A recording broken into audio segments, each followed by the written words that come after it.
भारत में 2024 में कुल विदेशी निवेश 81.04 बिलियन डॉलर रहा, जबकि यही बिहार को इस निवेश की दौड़ में शायद जीपीएस की जरूरत आ गई है।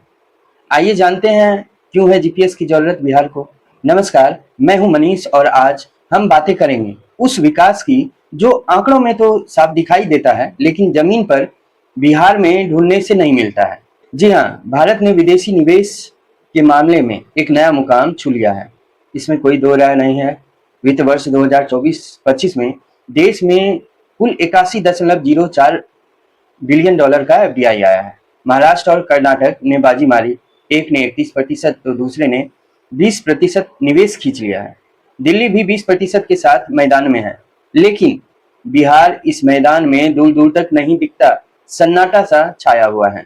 लेकिन अब जरा कैमरा घुमाइए बिहार की ओर। बिहार में जहां चुनावी रैलियों में विकास शब्द सबसे ज्यादा गूंजता है, ये और हकीकत है, आप लोग भी एहसास किए होंगे। बिहार में जहां हर साल विशेष राज्य का सपना दिखाया जाता है, वो भी खुली आंखों से, वहां निवेश का आंकड़ा कहाँ है?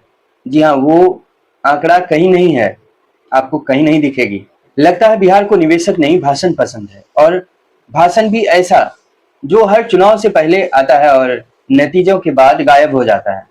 अब सवाल ये है कि क्या बिहार को निवेशकों की जरूरत नहीं, या फिर निवेशकों को बिहार की जरूरत नहीं है, या फिर इनमें से दोनों, नेताओं को जरूरत नहीं। बिल्कुल बदल रहा है, बस निवेश की दिशा उल्टी है, बाकी सब तो ठीक है, वही है, वादे, नारों और घोषणाओं की गूंज।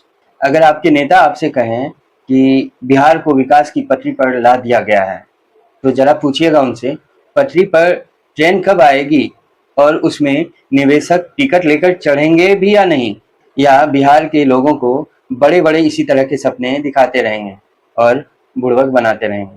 क्योंकि नेताओं का तो काम है जनता को बेवकूफ़ बनाना, और बेवकूफ़ बना करके सत्ता हासिल करना और फिर उनके ऊपर अत्याचार करना। क्योंकि बिहार में हर दिन आप कुछ न कुछ देखते ही होंगे, कुछ न कुछ क्या, आप विद्यार्थियों से पूछिए उनका हाल क्या हो रहा है बिहार में उनके साथ।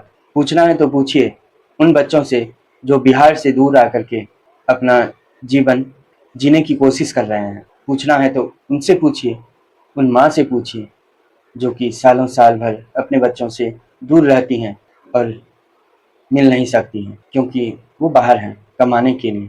अगर वो बच्चे यहाँ से जाएंगे तो शायद उनका जॉब चली जाएगी। और हमारे नीतीश काका, मोदी जी कहते हैं जॉब की कमी नहीं है, नई नई जॉब मार्केट में आ रहे हैं, लेकिन मार्केट में उन बच्चों से पूछिए जो कि जॉब की तलाश में भटक रहे हैं।